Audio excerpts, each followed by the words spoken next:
안녕하세요, 여러분.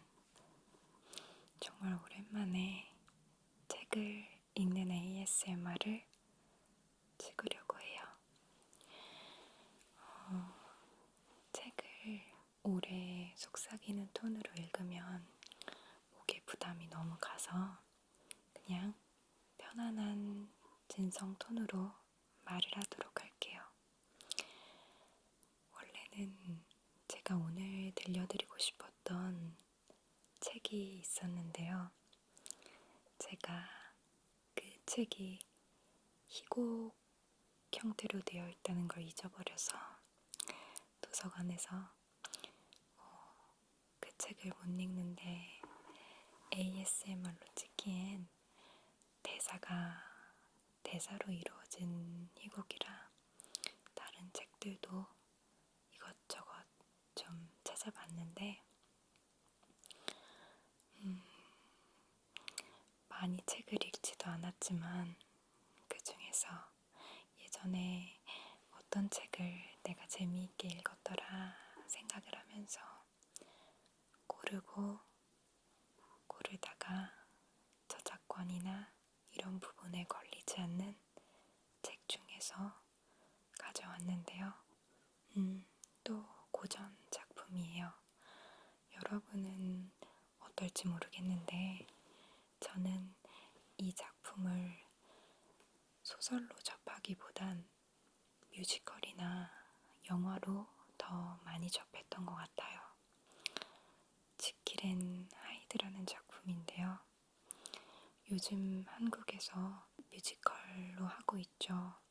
저도 너무 보고 싶은 뮤지컬인데 티켓팅 경쟁률도 세고 가격도 좀 센 편이라 5차 티켓팅을 노려보려고 하고 있습니다. 좀 잠깐 딴소리를 했네요. 죄송해요. 다시 돌아와서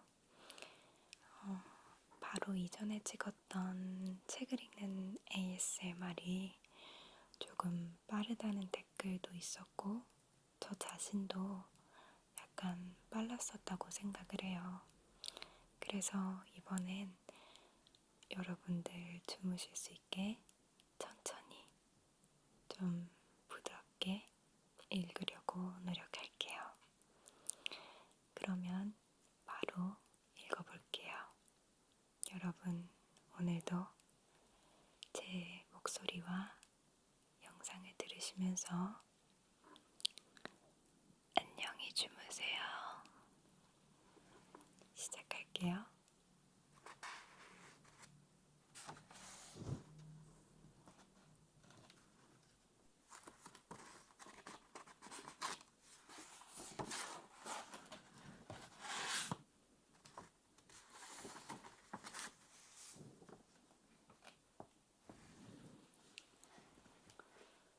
문 이야기. 어떠슨 변호사는 결코 환하게 웃는 법이 없는 무뚝뚝한 표정을 가진 사람이었다. 다른 사람들과 이야기를 나누는 중에도 그는 차가우면서도 어딘가 모자라고 당혹스러워하는 태도를 보였으며 어쩐지 마지못해 말하는 것처럼 보였다. 그는 야윈데다가 키가 크고 몸이 건조하게 음울해 보이기까지 했다. 그럼에도 어터슨에게는 어딘가 매력적인 부분이 있었다. 친구들과 자리를 함께하고 있을 때 혹은 마시고 있는 와인이 마음에 들기라도 할 때면 그의 눈동자에서는 입 밖으로 소리내어 말하지는 않지만 매우 인간적인 그 무언가가 빛을 발했다. 그런 것들은 정찬을 즐긴 후 그의 얼굴에 떠오르는 말로 설명할 수 없는 표정이나 삶에서 그가 보여주는 행동을 통해 더욱 잘 드러나곤 했다. 어터스는 스스로에게는 엄격했다. 혼자 있을 때면 좋아하는 포도주를 마시고 싶은 욕구를 억누르고 진을 마셨다. 그리고 연극을 즐기면서도 20년 동안이나 극장 문턱을 넘어본 적이 없다.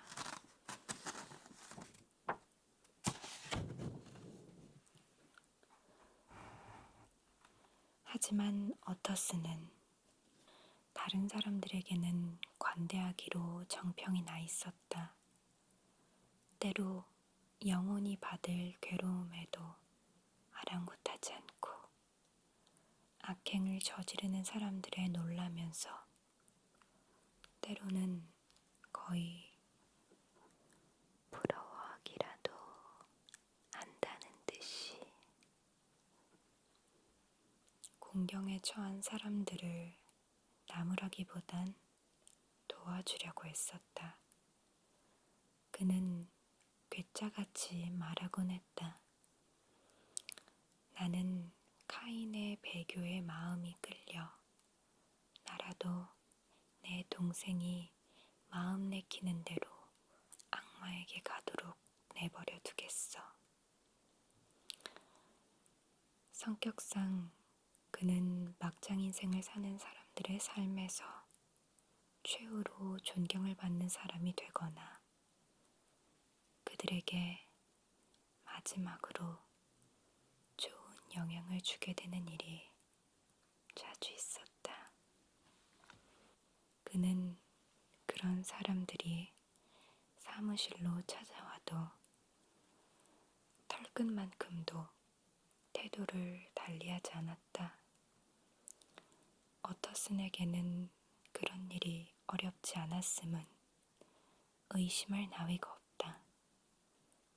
우선 그는 감정을 잘 내색하지 않았고 심지어 친구들과의 관계도 훌륭한 천성에서 비롯된 비슷한 종류의 관용을 바탕으로 쌓아 올린 것처럼 보였다.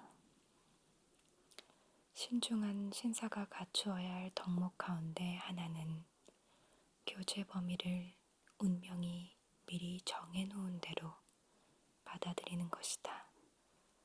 그리고 그것이 변호사들의 방식이었다.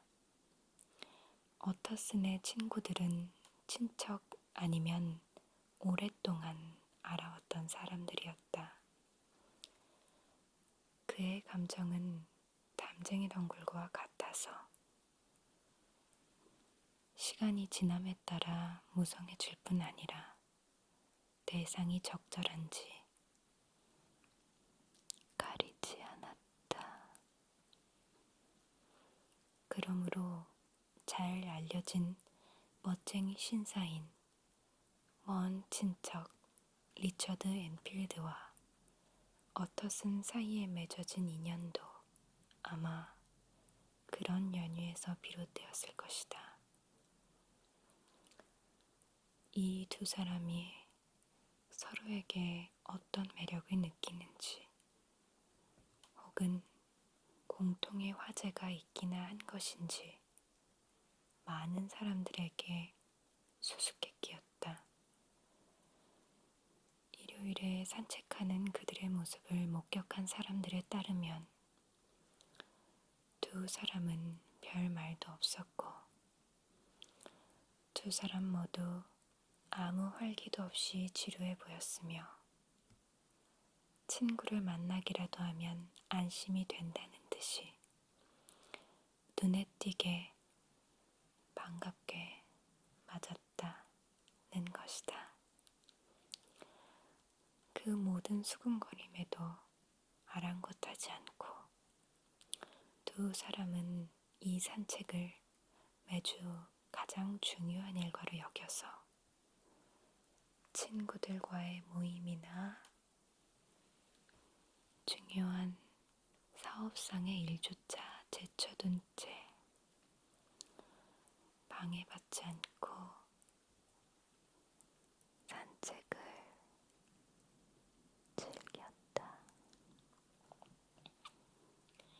그들이 우연히 런던 번화가의 뒷골목에 발을 들여놓게 된 것은 어느 일요일에 이런 산책길에서였다. 거리는 작고 조용했지만 주중에는 장사가 잘 되는 번화한 곳이었다. 어디든 장사가 잘 되는 것처럼 보였지만 더욱 번창하기를 바라는지 상인들은 경쟁적으로 과도한 아부를 쏟아냈다.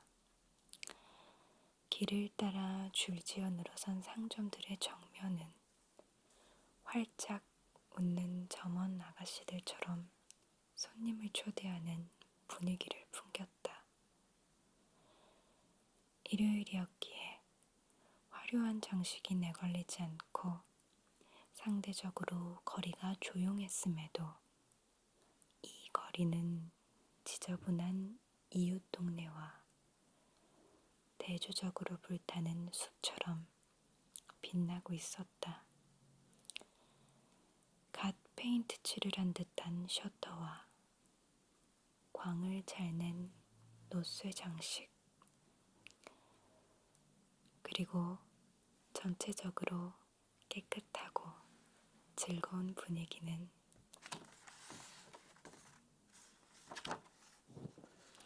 행인들의 눈길을 사로잡고 즐겁게 만들어 주었다. 거리는 동쪽으로 가는 왼편 모퉁이에서 두 번째 집 뜰로 들어가는 입구에서 끊겼다. 그리고 바로 그 지점에 불길한 느낌을 주는 건물 한 채가 박공지붕을 거리로 내밀고 있었다. 2층으로 된 그 건물에는 창문이 하나도 없었고 1층에 문 하나만 달랑이 있을 뿐이다. 위층 정면에는 창문 하나 없이 빛바랜 벽만 있었는데 아무리 뜯어봐도 오랫동안 지저분하게 방치되어 있었음이 분명했다. 초인종은커녕 두드리는 손잡이도 달려있지 않은 문은 낡고 색이 변해 있었다. 문 옆 우묵하게 들어간 곳에서는 불황자들이 단정치 못한 태도로 어슬렁거리고 있었고 벽에다 성냥을 그어댔다. 아이들은 계단에 노점을 버려놓았고 학생들은 날카로운 기둥 끝에다 칼날을 시험하고 있었다. 하지만 어슬렁거리는 사람들을 쫓아내거나 파손된 곳을 수리하러 나오는 사람은 아무도 없었다. 앤필드와 오터스는 뒷골목 반대쪽 끝에 있었다.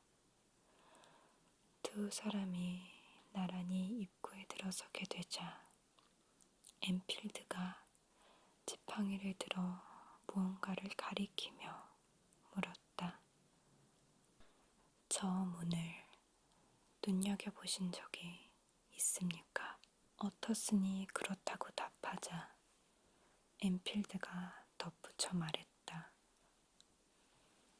저는 저 문과 관련된 아주 이상한 경험을 한 적이 있습니다. 정말인가?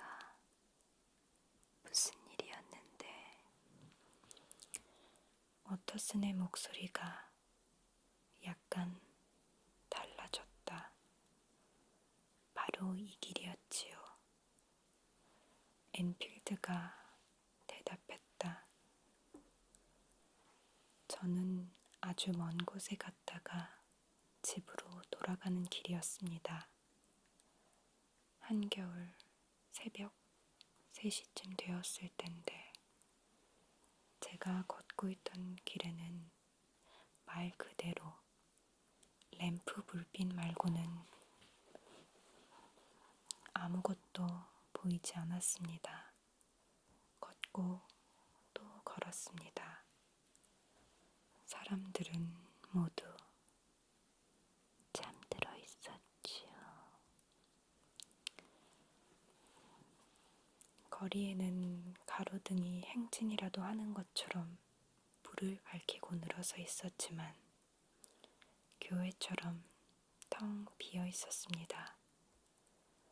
마침내 저는 혹시 무슨 소리라도 들리지 않나 귀를 기울이면서 신경이 고추설 지경이었습니다.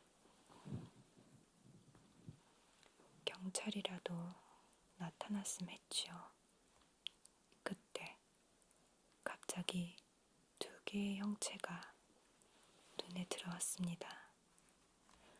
하나는 동쪽을 향해 빠른 속도로 터벅터벅 걸어가는 몸집이 자그마한 사나이였고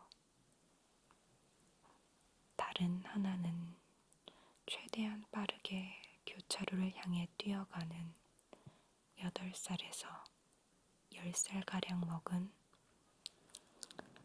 여자아이였답니다. 당연하게도 2사람은 모퉁이에서 맞부딪혔죠. 무서운 일이 일어난 건 그 다음 순간이었습니다. 그 사나이는 태연하게 아이의 몸을 그대로 짓밟고 땅바닥에 쓰러져 비명을 지르는 아이를 내버려 두고 계속 발길을 옮겼답니다. 아무것도 아닌 것으로 들릴지 모릅니다만 정말 몸서리를 쳐지는 광경이었습니다. 사람 같지 않았어요. 저는 거기 서라고 소리친 다음 바로 뒤를 쫓아가서 그의 뒷덜미를 잡아 그 자리로 끌고 돌아왔습니다. 그곳에는 이미 아이의 비명을 들은 사람들이 여럿 나와 있었습니다. 그 사나이는 몹시 냉정한 태도로 조금도 반항하지 않았어요. 그렇지만 저를 흘낏 쳐다보는데 그 시선이 어찌나 불쾌한지 힘껏 달리기라도 한 양 등줄기에 땀이 흠뻑 날 정도였지요. 모여있던 사람들은 아이의 가족이었습니다. 그리고 얼마 지나지 않아 한 의사가 도착했습니다. 아마도 아이는 의사를 부르러 가던 중이었나 봅니다. 글쎄요. 그 의사의 말에 따르면 아이의 상처는 대단치 않고 오히려 놀라서 겁을 먹은 상태라고 하더군요. 여기서 사건이 끝났다고 생각하시겠죠? 그런데 한 가지 이상한 사실이 있었답니다. 저는 그 사나이를 보자마자 참을 수 없는 혐오감을 느꼈고, 그건 아이의 가족도 마찬가지였습니다. 당연한 일이었죠. 하지만 제가 놀랐던 건 의사의 경우였답니다. 그는 나이가 좀 들어 보이는 데다 아무런 특색도 없고 에든버러 사투리를 심하게 쓰는 몸이 건조해 보이는 일반적인 의사였습니다. 감수성이라곤 백파이프만큼도 없어 보였죠. 그렇지만 그 의사도 우리와 똑같은 감정을 공유했습니다. 의사가 그 사나이를 볼 때마다 너무 싫은 나머지 죽여버리고 싶은 욕구로 얼굴이 하얗게 질리는 것을 저는 보았어요. 저는 의사가 무슨 생각을 하는지 정확히 알 수 있었습니다. 의사도 제 머릿속의 생각을 알았을 때고요. 어쨌든 없애버리는 것은 불가능했기 때문에 저흰 자선책이라고 생각되는 행동을 취했지요. 방금 일어난 사건에 대한 추문을 런던 구석구석에 퍼뜨려 그의 이름에 먹칠을 하겠다고 그를 위협한 것입니다. 소문은 퍼뜨릴 수 있으니 반드시 그렇게 하겠다고요. 그런 사나이에도 친구나 명예라는 것이 있다면 모두 떨어져 나가게 만들어주겠다고 단언했습니다. 저희는 분노로 얼굴을 시뻘겋게 물들이고 몹시 꾸짖으면서도 가능하면 여자들의 눈에서 그를 가리려고 애썼습니다. 여자들이 하피처럼 거칠게 굴고 있었기 때문이죠. 저는 그렇게 증오에 찬 얼굴들을 전에는 결코 본 적이 없습니다. 그 사나이는 그런 소동의 한가운데서도 흉악한 표정으로 코웃음을 치며 냉정했습니다. 약간 겁을 먹은 듯한 태도도 보이긴 했지만 그것만 뺀다면 정말 악마 같았습니다. 그는 이렇게 말했습니다.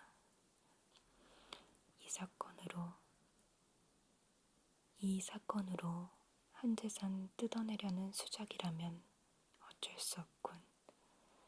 신사라면 추태는 피하고 싶어 하지. 얼마나 원하는지 말해보라고. 그래서 저희는 아이의 가족을 위해서 100파운드를 받아내기로 했습니다. 그 사나이는 끝까지 저항하고 싶어 하는 듯 했어요.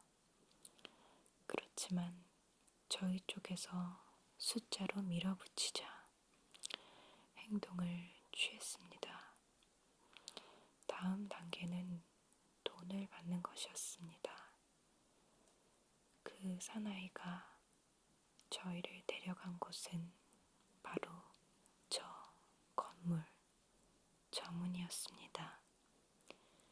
그는 열쇠를 획 꺼내더니 안으로 들어갔다가 얼마 안 있어 금화 10파운드와 소지한 사람에게 돈을 지불하게 되어 있는 쿠츠 은행 수표를 갖고 돌아왔어요.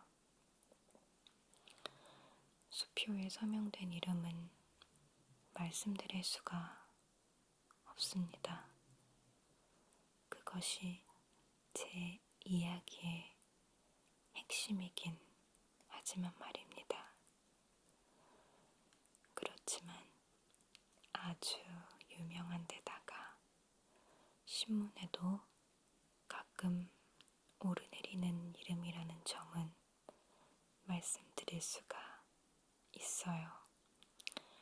숫자를 쓴 글씨체는 굉장히 뻣뻣해 보였는데 그에 비하면 서명은 매우 훌륭하더군요. 단 그 수표가 진짜라고 가정했을 때 말이지만 저는 그 사나이에게서 하나에서 10까지 의혹투성이라고 다그쳤습니다. 보통 사람이 새벽 4시에 허름한 문으로 들어가서 다른 사람의 서명이 들어있는 거의 100파운드나 되는 수표를 가지고 나오는 법은 없다는 점을 지적했죠. 그런데 그 사나이는 상당히 여유만만한 태도로 코웃음을 쳤습니다. 은행 문이 열 때까지 같이 있다가 내 손으로 현금으로 바꿔주면 될 거 아니야. 그래서 저희는 모두 제 방으로 가서 밤을 지새웠습니다. 의사와 아이 아버지 그리고 저와 그 사나이 모두 함께였죠. 날이 밝자마자 아침 식사를 하고 모두 함께 은행으로 갔습니다. 제가 직접 은행에 수표를 내밀면서 위조 수표인 것 같다고 말했죠. 근데 이게 웬일입니까? 수표는 진짜였습니다. 어터스는 혀를